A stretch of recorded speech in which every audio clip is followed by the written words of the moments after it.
Papa Paul Biya, pardon et le pouvoir.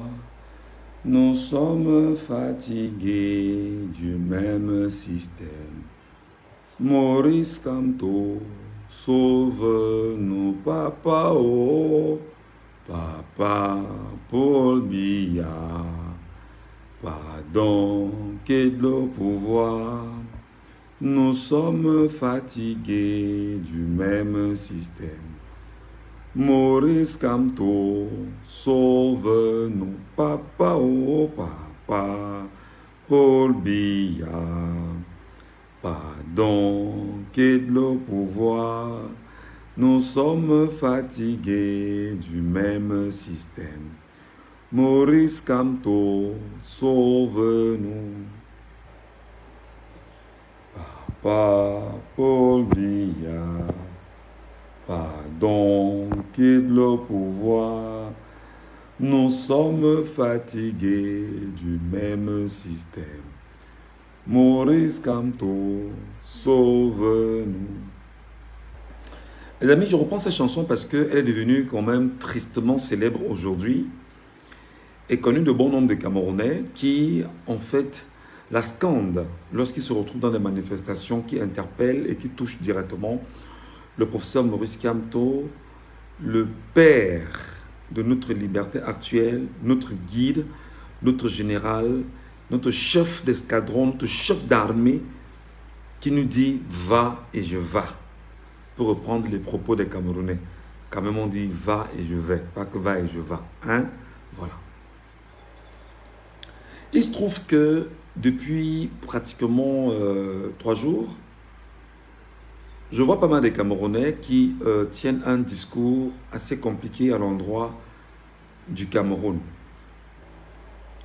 J'ai lu des Camerounais demander qu'ils puissent avoir une partition du Cameroun et que des Camerounais issus de la région de l'Ouest Cameroun et qui seraient des Bamileke en fait, se rattachent à ce qu'on appelle l'Ambazonie afin de laisser le Cameroun effectivement à ceux qui disent qu'ils sont des Camerounais et que jamais un Bamileke ne sera à la tête du Cameroun. Je lis des gens qui sont dans cette dimension aujourd'hui.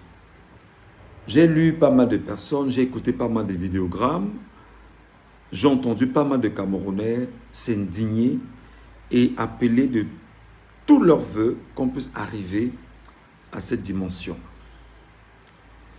Je vais me permettre en toute humilité, pas de faire des leçons aux gens, mais de discuter avec mes compatriotes que vous êtes parce que je suis Camerounais et je suis Bamileke de Bangante et Bangoula. Pour ceux qui comprennent le bon sens, je vous ai, une fois ici sur Facebook, j'avais fait une publication dans laquelle j'avais dit « Avant d'être Camerounais, je suis d'abord Bangante, Bangoulap, avant d'être Camerounais. » J'ai eu toutes sortes de diatribes sur les réseaux sociaux. J'ai eu toutes les insultes possibles sur la toile où des gens m'ont dit « C'est du tribalisme que de dire que je suis d'abord Bamileke avant d'être Camerounais. » Et à moi de leur rappeler que les royaumes ont précédé la République. Les royaumes ont précédé les colons. Les royaumes ont précédé l'arrivée des impérialistes.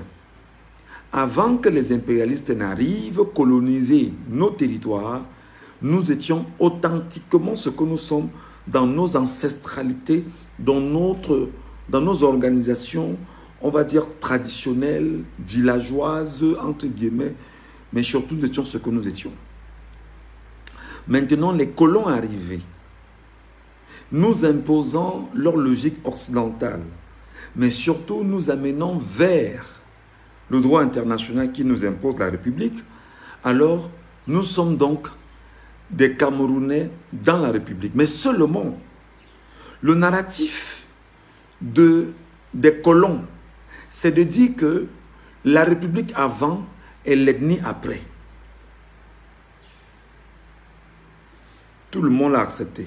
que d'accord, nous acceptons que la République est au-dessus de tout.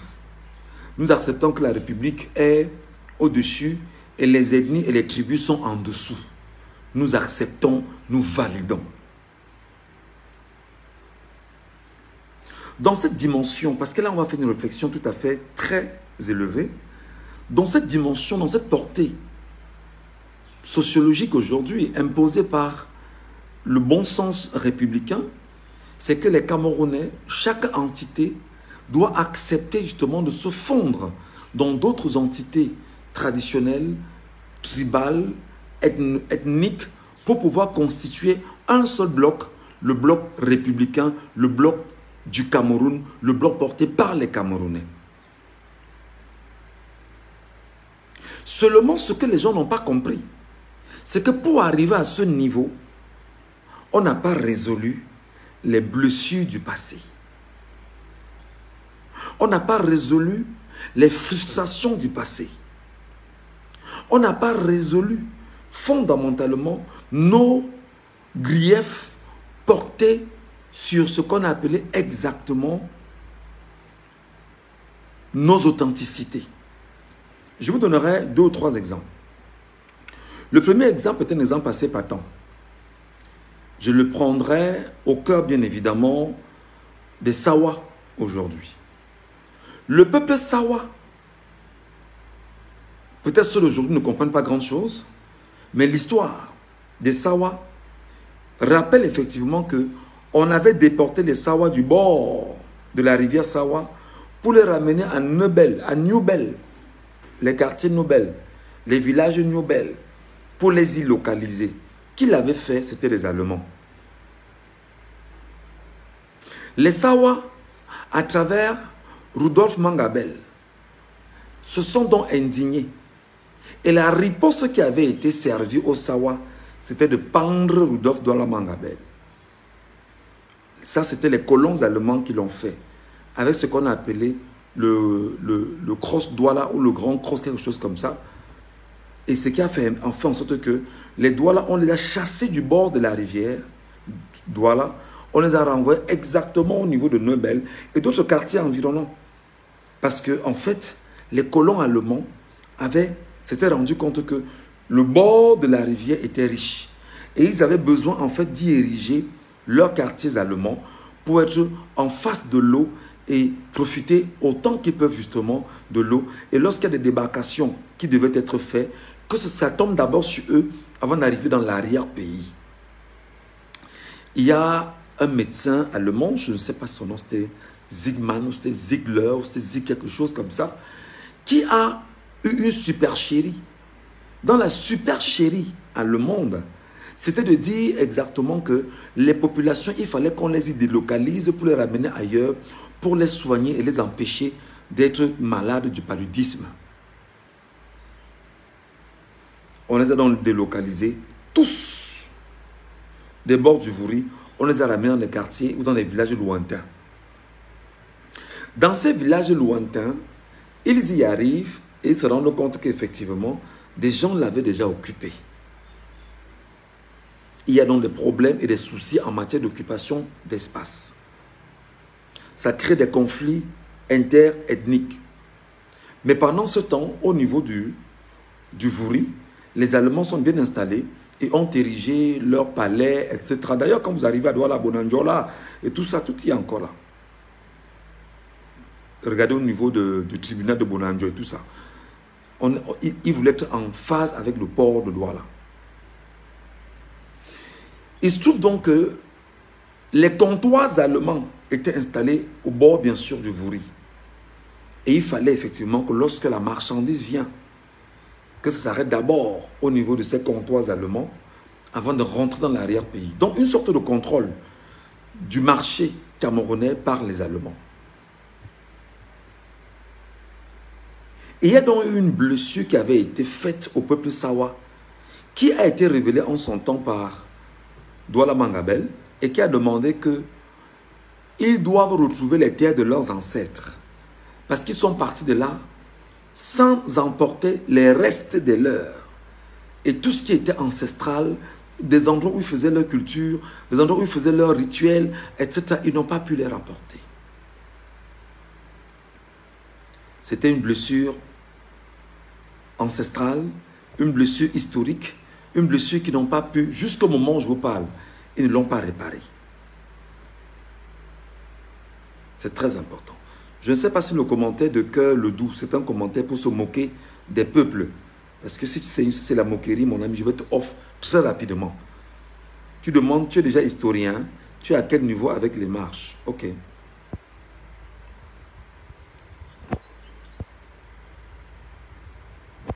Voilà un peuple où l'inculture a amené des gens à ce genre de commentaires. Des gens incultes qui ne comprennent même pas ce qu'ils sont et qui ne comprennent pas le bien fondé du combat que nous menons aujourd'hui. Aujourd'hui, je prends un autre peuple. C'est le peuple Boulou. Quand les Allemands se battent bien sûr à pouvoir organiser le tracé du Cameroun, ils se servent d'un homme dont on est en train de pleurer ce jour. Je crois que c'est 108 ans de tuerie. Il s'agit effectivement de l'homme qu'on appelait... son vrai nom c'était quoi? Parce que c'est pas Martin Possamba.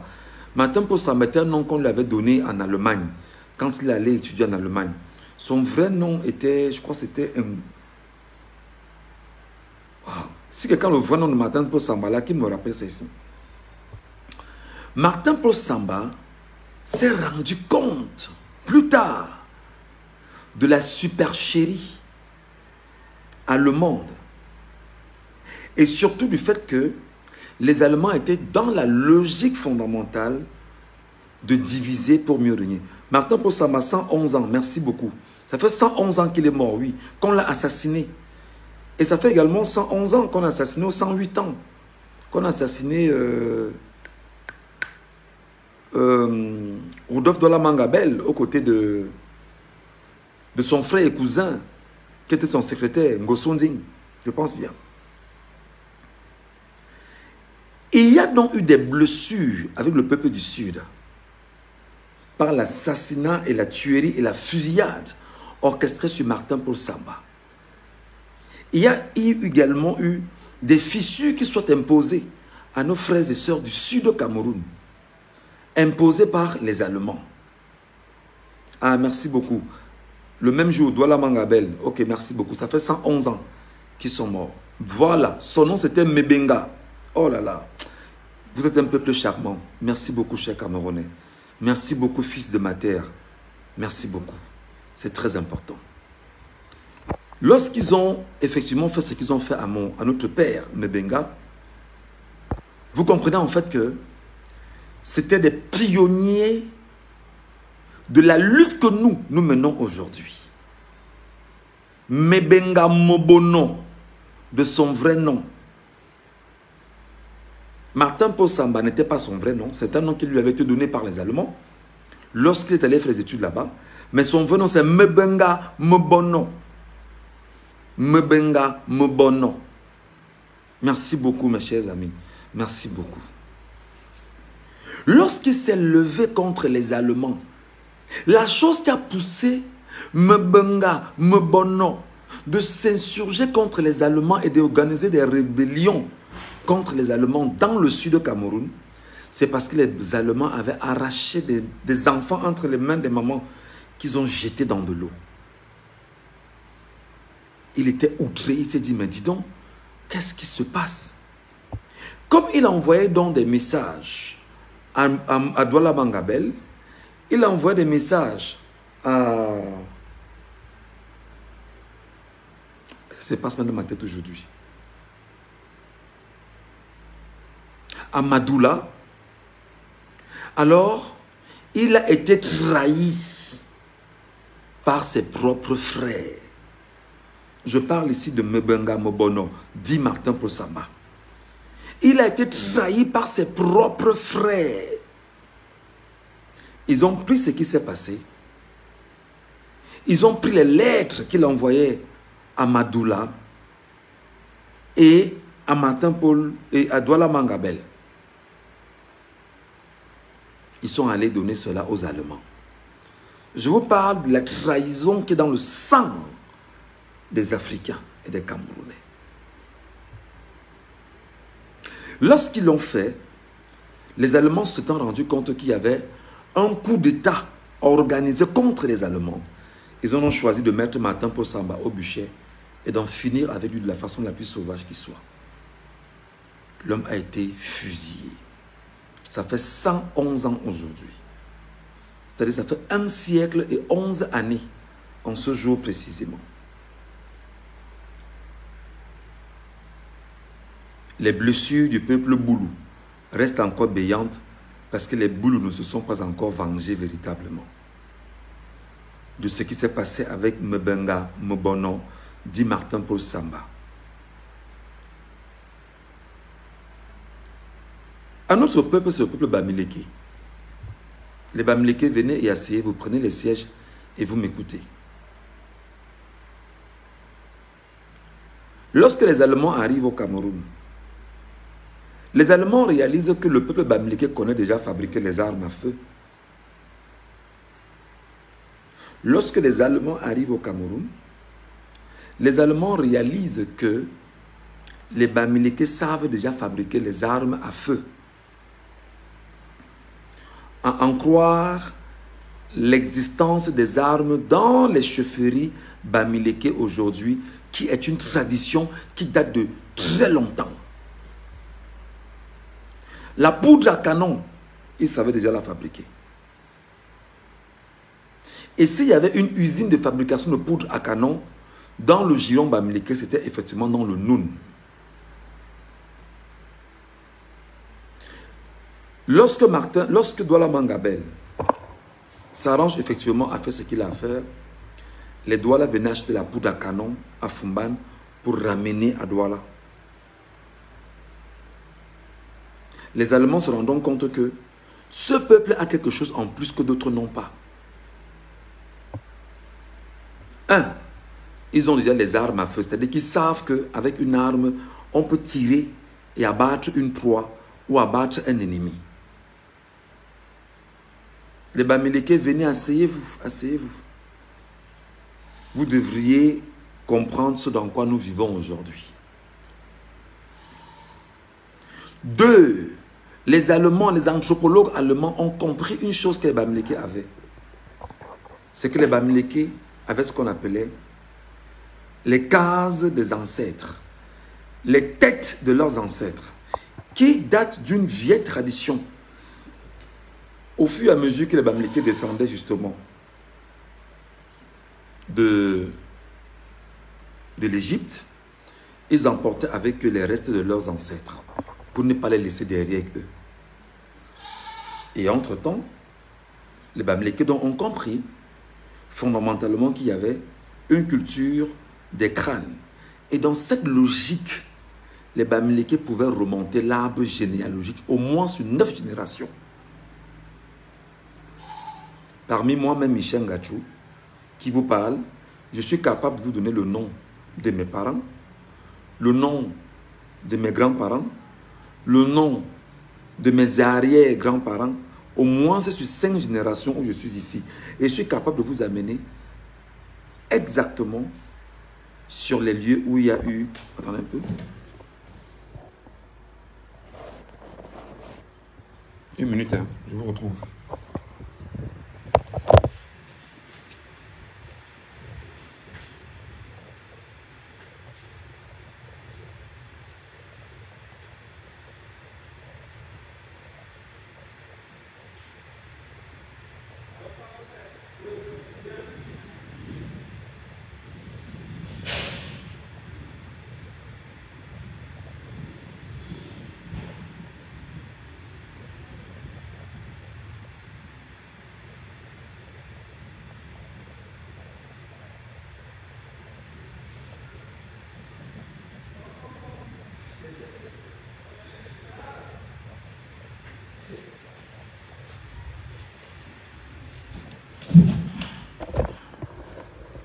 Bon, vous allez m'excuser un moment.